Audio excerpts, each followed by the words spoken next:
আগুন জ্বললো, ওখানে মিম ইনভলভ ছিল জানেন তো? জানি না, মিমের ওখানে কোনো অস্তিত্ব নেই। একটা ছেলে মতিউর নাকি নাম, সে মিম করতো, কিন্তু সে মিম করে না, সক্রিয় মিম অনেক আগে করতো, এখন মিম করে না। তাকে ফাঁসানো হয়েছে, তাদের 36 জনকে ফাঁসানো হয়েছে বেলডাঙ্গায়। এনআইয়ের মতো কোনো ঘটনা ওখানে ঘটেনি। একটাই অপরাধ হয়েছে, সেটা হচ্ছে 16 তারিখে শুক্রবার ছিল, সেদিনকে 7 ঘন্টা বেলডাঙ্গার পুলিশ প্রশাসন তাদের রোড, ন্যাশনাল হাইওয়ের মতো একটা রোডকে ব্লক করতে দিল, ট্রেন লাইনও বন্ধ করে দিল। এবং ট্রেন লাইন প্রথম দিন বন্ধ হয়নি, দ্বিতীয় দিনে যেটা হলো, এবং ট্রেন লাইন, এবং তার আগে এনএইচএ আবার করেছিল, এনএইচএই অবরোধ করেছিল 17 তারিখে। সেদিন আমার ডোমকলে মিটিং ছিল, অভিষেক বন্দ্যোপাধ্যায়ের বহরমপুরে ছিল।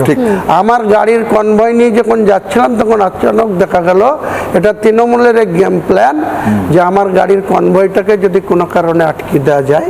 আমি যেহেতু ডোমকলের উদ্দেশ্যে বেলডাঙ্গা হয়ে যাচ্ছিলাম, হঠাৎ করে সেখানে আবার অবরোধ হলো। আমি নিজে নেমে, পুলিশ প্রশাসন দাঁড়িয়ে থেকেছে নীরব দর্শকের মতো, কোনো হেল্প করেনি।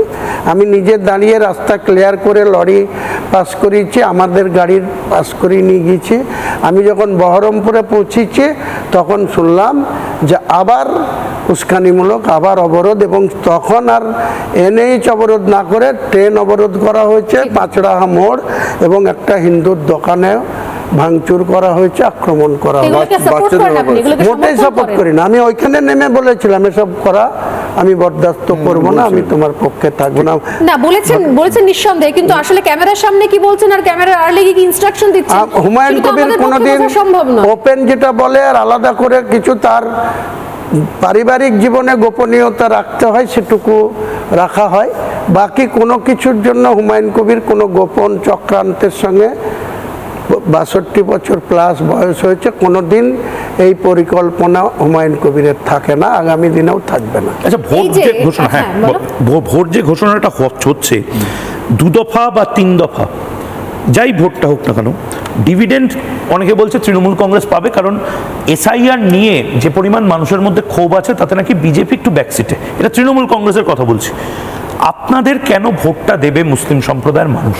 মানে মুসলিমদের মধ্যে অনেক শিক্ষিত মানুষ আছেন, সেকুলার মানুষ আছেন, তারা তো বলবেন যে আমি তৃণমূলকে দেবো। মানে সংখ্যালঘুরা তো শাসককে বরাবর সিলেক্ট করেছে, কেন একজনকে সিলেক্ট করবে যে নিজের নড়বড়ে জায়গায়? মমতা বন্দ্যোপাধ্যায় সিপিএম এর বিকল্প হতে গিয়ে 2009 সালের লোকসভা ভোটের পরে যেভাবে সমস্ত জাতির লোকদের, বুদ্ধিজীবীর নামে প্রত্যেক শনি রবিবার কলকাতায় নামিয়ে দিতে এলো মিছিল করতে, একমাত্র টার্গেট 235-এর বুদ্ধবাবুর যে ক্ষমতা 2006 সালের বিধানসভায়, সেই 235কে ক্ষমতাচ্যুত করা, সেই টার্গেটে তিনি সাকসেস হয়েছিলেন, 182 পেয়েছিলেন।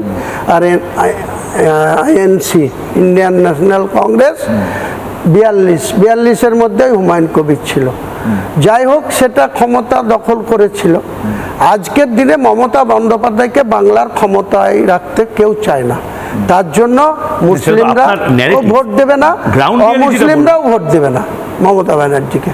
কারণ মমতা ব্যানার্জি পরীক্ষিত একজন দুর্নীতিবাজ নেত্রী হয়ে গেছে, যার ক্যাবিনেটে দুজন মন্ত্রী, ক্যাবিনেট মন্ত্রী জেল খেটেছে, পার্থ চট্টোপাধ্যায়, জ্যোতিপ্রিয় মল্লিক, দুজন এমএলএ, মানিক ভট্টাচার্য।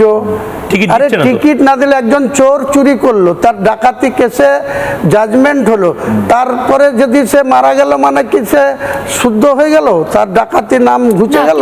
চুরি দুর্নীতির বিষয় বলছেন, চুরি দুর্নীতির থেকে বড় কথা হচ্ছে মমতা বন্দ্যোপাধ্যায়ের আমলে আপনারা রয়েছেন, আপনাদের এত রাজনৈতিক সত্তা সেখানে প্রতিপালিত হচ্ছে, অক্সিজেন পাচ্ছে, জল দিচ্ছেন তিনি আপনাদের গাছে, আপনাদের গাছ বড় হয়ে উঠছে। মমতা বন্দ্যোপাধ্যায় না থাকলে আজকে পশ্চিমবঙ্গে এই যে দেশে মমতা ব্যানার্জির জন্ম হয়নি, যে রাজ্যে মমতা ব্যানার্জির মতো মুখ্যমন্ত্রী নয়, সেই রাজ্যের মানুষ সব মরে ভূত হয়ে গেছে, সব শয়তান হয়ে গেছে, কেউ আর স্বর্গে যাচ্ছে না, কেউ আর বেহেশতে যাচ্ছে না। পশ্চিমবঙ্গে মমতা বন্দ্যোপাধ্যায় যেভাবে কোথাও আপনাদের ধর্মকে তোষণ করে, সবসময় আপনাদেরকে প্রায়োরিটি দেয়, আপনাদের উৎসব, আপনাদের অনুষ্ঠান, তিনি নিজে মঞ্চে উঠে মাথায় হিজাব দিয়ে আপনাদের কথা বলেন।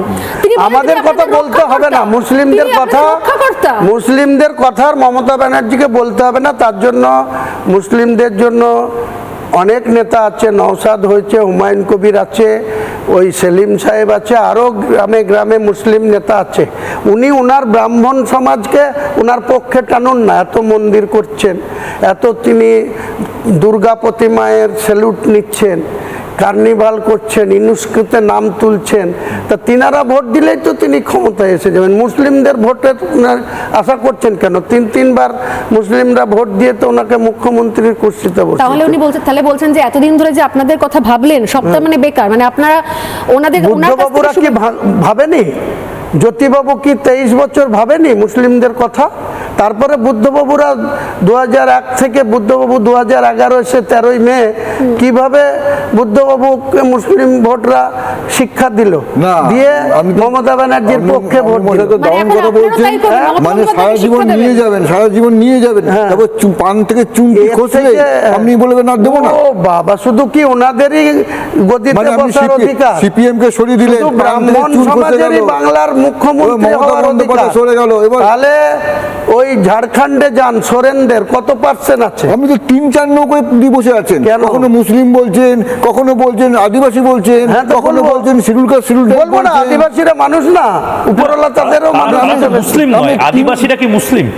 না, শিডিউল কাস্ট যারা হিন্দুদের শিডিউল কাস্ট তার। আচ্ছা, আমি এটা কি সত্যি কথা? কারণ যেহেতু কাস্ট সেন্সাস শুরু হবে এবার, এই জনগণনাতে এবার থেকে জাত এবং জাতি এগুলো মেনশন করতে হবে। মুসলিম সমাজের মধ্যেও তো অনেক ভাগ আছে, যেটা স্বর্ণালী বলছিল এবং আপনারাও বলছিল, শিয়া সুন্নি শুধু না, বিভিন্ন হানাফি রয়েছে, কুরেশি রয়েছে। আমাদের এখানে ইমাম সমাজদের, মাওলানাদের, আলেমদের মধ্যে একটা বিভাজন আছে তো, মানে আছে, কিন্তু শিয়া সুন্নির সেরকম প্রকট ভাবে কিছু নেই। আলেমদের বিভাজনটা তো রয়েছে। নানা ধরনের কন্টেন্ট দেখার জন্য লাইক করুন, শেয়ার করুন আমাদের ফেসবুক পেজ, সাবস্ক্রাইব করুন আমাদের ইউটিউব চ্যানেল। পাশাপাশি অন্যান্য ব্রেকিং নিউজের জন্য অবশ্যই চোখ রাখুন রিপাবলিক বাংলায়।